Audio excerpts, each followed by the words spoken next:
welcome to Daily Debrief from People's Dispatch. I'm Pragya and today we look at a UNHRC report on Israel and a vote on Israeli settlers. How the WHO has hurt healthcare, and in sports, the Blatter and Platini trial is set to begin on Wednesday in Switzerland. An independent United Nations Human Rights Commission has said stopping Israeli occupation is essential to end the Palestine conflict. The commission was set up last year. It has said the region's tensions and instability are because of the occupation of Palestinian territory and discrimination against Palestinians. Meanwhile, two members of the coalition in the Knesset have voted against a law that gives Israeli settlers in the occupied West Bank the same rights as citizens in Israel. Abdul from People's Dispatch will tell us more about both these developments. Abdul, the first question that comes to mind is, will there be accountability as a result of this UN report? What happens to the Commission report now? Well, when it comes to Israel, we cannot expect accountability. This UNHRC report which you are referring to, Israel has not cooperated with its inquiry process, and because of that, it has not even allowed the commissioner to visit occupied territories or Israel. So whatever evidences he gathered from Jordan or from other places. Okay. So you can understand when it did not cooperate with the inquiry, of course the report, it is not going to cooperate, and the fate of the report by and large will be the same as the fate of all other UN reports earlier or the UN resolutions earlier. The only thing which was different in this report, which was not the case in the earlier reports, UN reports, is that this time it was mandated by the UNHRC in a proper voting. The resolution was voted upon, and it has mandate all across the historical Palestine. It means both the occupied territories and the Israel, quote-unquote, Israel proper. Okay. And what it says is, I think, is well known already, that the Israel has no intention of creating a Palestinian state, letting its occupied territories go because of the expansion of the settlements, because of the growth of land grab in the occupied territories, because of the quote-unquote special rights which is given to the settlers, which you are also referring.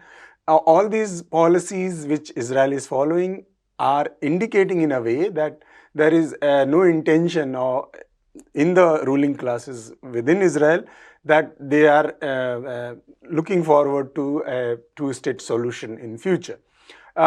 It means that we have to think about the solution of Palestine or in a new format. That's what it is hinting at. But of course, it does not go into the details of it. The report will be discussed next week in the UNHRC formal meeting, and hopefully after the discussion there will be a resolution about it. But since when it comes to holding countries like Israel accountable, the consent of United States becomes very important, given the larger weightage it had in international politics, and US has stopped participating in UNHRC meetings and discussions since 2018, claiming that it is biased body and so on and so forth. So given all these circumstances, I think it will be too much to expect some accountability. But of course, it basically places the record once again that what is the condition of the occupied territories and what is Israel is doing in those regions. Yeah. Right, Abdul. So, there's also been a vote in the Knesset where two members of the coalition have voted against the emergency law. Can you tell us what the implications of this are? If you ask any expert on Israeli politics, this means that the government of Naftali Bennett has lost majority, and the opposition led by Benjamin Netanyahu may place a vote in the parliament, in the Knesset, about fresh elections or a vote of confidence, either ways, which can lead to formation of a new government or new elections. Whether this will actually happen or not, we are not sure about it, because it is also issue-based voting. On this particular issue, there are members of Naftali Bennett-led coalition which are opposed to the expansion of settlements and giving those settlements equal right as in Israeli citizenship. That basically kind of proves that there is a kind of discriminatory apartheid system of governance within Israel, because the law provides a special right to settlers, which are illegal in international law, but it does not provide the same rights to the 2.53 million Palestinians who are living in those territories. So it's a discriminatory law. It goes against the idea of equal rights, and it basically reiterates the idea of apartheid state. It basically re-emphasizes the image of Israel as an apartheid state, which has been indicated by various human rights organizations in the last few years. So this is an issue-based voting, if you look at it, in which Arab parties and the Emirates are opposed to the expansion of settlements providing them equal rights. I'm surprised that some of them voted in favor of the law because they wanted to save the governments. That's the kind of, you can say, the complexity of the situation. Those who were in favor of this law, extending the Israel citizenship law to the illegal settlers, they voted against the law. So it basically is the issue which determined the voting at this time. It may change when the a real vote of confidence is placed in the Israeli parliament, and those two members who voted against this law may vote in favor of the government. So given that complexity, it is not very sure what will be the repercussion. All right, Abdul, thanks very much for that update. The World Health Organization highlighted June 7, World Food Safety Day, with the theme Safer Food, Better Health.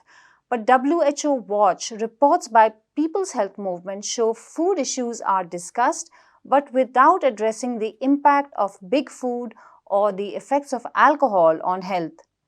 There is little conversation on effective steps against the packaged food industry or the alcohol industry, for example. There is also a need to address problems in the global food system to keep the risk of major non-communicable diseases at bay. We go to Anna from People's Health Movement for more details. Hi, Anna. Welcome to the show. Nice to see you again.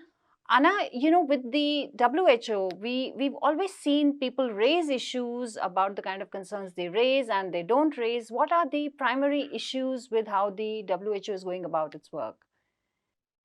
Yes, and so we have spoken about this here also a couple of times already. And there have been some recent reports about the corporate capture of the WHO and how the industry is actually investing a lot of money into influencing government positions inside the WHO. And so, not necessarily the exact results of these reports, but something very similar we have had the chance to see during the World Health Assembly, which took place in Geneva at the end of May. And one of the topics where this just came through the most is the one that had a lot to do with the food industry and with food systems, and how food systems and the industry actually impact people's health. And one of the most obvious things is non-communicable diseases, because we're always hearing about how alcohol is bad for health and how unhealthy food is causing a whole pandemic of obesity in the world. But still, we are seeing that these industries are having their say at the WHO in an indirect way. So that's something that's apparently not going to stop so soon. Also, judging from the discussions that have taken place at the WHA, sorry. And so, although these issues have been raised by several, country delegations who have said that the food industry and the way that they are impacting policy making is harmful for people's health, There has been no strong stance taken by the member states of the WHO at this time, and that's quite worrying, because what we do need now is a stand by the countries and backed by the WHO in something that would allow them also to counter the industry at national level. Right. We have seen, and several examples have been quoted from countries which have been, manipulated in a way, manipulated or led to making decisions counter to public health advice, which deals with the labeling of unhealthy food, of marketing of unhealthy food and alcohol. And once they were negotiating to access the WTO or to sign trade agreements, they have been pressured to give up on those good public health measures and policies that they were about to implement, and to back off. So just to give more space to the industry in the marketing, give them a seat at the table when policy is being discussed. And this has not been addressed adequately by the World Health Assembly this time. Okay, Anna, people do keep raising their voice from time to time. What kind of space is the WHO able to provide them? The WHO does give room for countries to speak up, for member states to articulate what they want to say. But unfortunately, the richer countries, of course, get more space because they have bigger delegations, they have more resources to prepare, and at the end of the day, of course, they get all these feeds by the industry who's telling them what to say and what to advocate for. So unfortunately, when these kind of things are concerned, the very good stances that are being highlighted, that the industry is having undue influence on national policy and putting pressure on WHO not to pass strong decisions and resolutions which would allow countries to oppose the industry. These interventions are often overshadowed by those, by the US, who has a very pro-industry stance, is a very strong advocate of what we call multi-stakeholderism. Multi-stakeholderism is actually a mask of giving the industry a seat in multilateral bodies, which should be representing people's interests to member states' interests. So unfortunately, this was also the case in Geneva this time. What has been heard is that several delegations, and most prominently the US, have said that the WHO is overstepping its mandate when it talks and when it wants to interfere with marketing practices, because this is not something that a technical UN body which is dedicated to health should be doing. Is that a valid argument to say that it is overstepping? Well, no, of course not. From a very reasonable point of view, the WHO is of course taking measures, and it wants to address people's health, and this has a lot to do with how the industry is behaving. And we have seen instances in the past where the WHO has either passed on its own or in cooperation with other UN agencies, mechanisms that help to push back marketing measures by tobacco industry, by also companies producing breast milk substitutes. So, and by doing this, it's not overstepping its mandate. It's of course fulfilling its mandate in the full sense of the term. So, right. When this kind of flashback comes to the WHO, it's industry speak. It's not something that actually talks about the mandate of the agency. Anna, thanks very much for your time. Thanks. On Wednesday, hearings began in a Switzerland court into fraud, forgery, and other charges against former FIFA chief Joseph Blatter and former UEFA chief Michel Platini. They were at the top of the game until Platini was charged with taking illegal payments of more than $2 million from Blatter. Platini is charged with submitting a fictitious invoice to FIFA. The investigation began in 2015 and ended last year. Both had been banned from the sport. Their years to stay away from football were later reduced. We'll go to Siddhant Ane for more details on this case. Hi, Siddhant. Thanks for joining us. So, Siddhant, what is it that Blatter and Platini really did? What are the charges against them?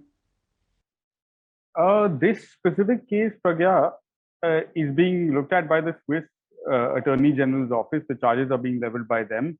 It involves a specific payment, what it has called an unlawful payment of Swiss francs 2 million, which is approximately the same in US dollar value, made in 2011.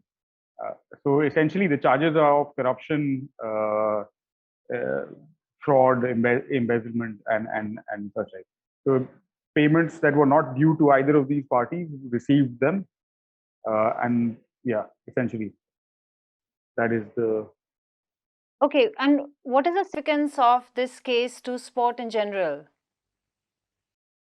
I don't know about to sport in general, but to this sport, it has some significance. I guess the first most important thing will be, depending on how the trial goes, if found guilty, there is a potential for jail term. The case is being looked at by a 3-judge bench in a federal criminal court in Switzerland. And Sepp Blatter and Platini arrived for the 2-week trial today, both looking quite cheerful and confident. And in fact, Blatter said, if I didn't feel confident on the first day of a 14-day trial, it would be really bad. So perhaps indicating how they feel it will go. If it goes against them and they are eventually sentenced by this court to any sort of jail time, it'll be a rare and historic occasion when a powerful, rich white man actually serves jail time for this kind of financial fraud. Most likely, I think they are confident that because the FIFA investigation has kind of concluded, their careers as far as FIFA politicians are concerned are over. Blatter ruled FIFA for a long time, and Platini was meant to be his successor in that role. Now, all of that has been scuttled by the 2015 FIFA investigation, which separately, in any case, banned these two for a 6-year period. So effectively, and the world of football politics has also moved on. Last month, for example, the president of FIFA, Gianni Infantino, was in Asia for a meeting of the AFC, the Asian football playing countries, where he was assured of the support, a block vote from the Asian countries supporting his re-election. So in terms of the narrative, I think Blatter and Platini have already lost out. Platini was once considered one of the greatest European football players, midfielders himself. So all of that respect that comes with being great on the pitch has completely been lost. The reputations no longer sort of hold any weight. So I think they feel, as well as the courts might feel, or how this might result, the media as well, that there's not much to gain or lose from this trial unless the judges overwhelmingly kind of make it a point to I don't know, make some sort of exemplary punishment in this case, which is highly unlikely, especially given Blatter's age at this point. And I guess the last part is that the World Cup is coming up in Qatar, and the wider context of these narratives, Blatter and that company are still pushing the narratives of bribery involved in the awarding of rights to Russia and to Qatar, as though it's some kind of unique situation in how dealings are done in these sports bodies, who host tournaments and all of those things. Because at the end of the day, it's a group of very few men who control who these multi-billion-dollar events are awarded to. So I don't think any of those allegations are going to be looked at very seriously. And so a narrative victory for the new guys. Politics has moved on, and not too much to really, I think, focus on this trial. But there may be a surprise in store. June 22nd is when the trial ends. All right. Thanks a lot for that update, Siddhant. And that is all we have for today. Thank you for watching Daily Debrief. Please come back to us tomorrow and follow us on Facebook, Twitter, and Instagram. And for more updates and analysis from around the world, visit peoplesdispatch.org.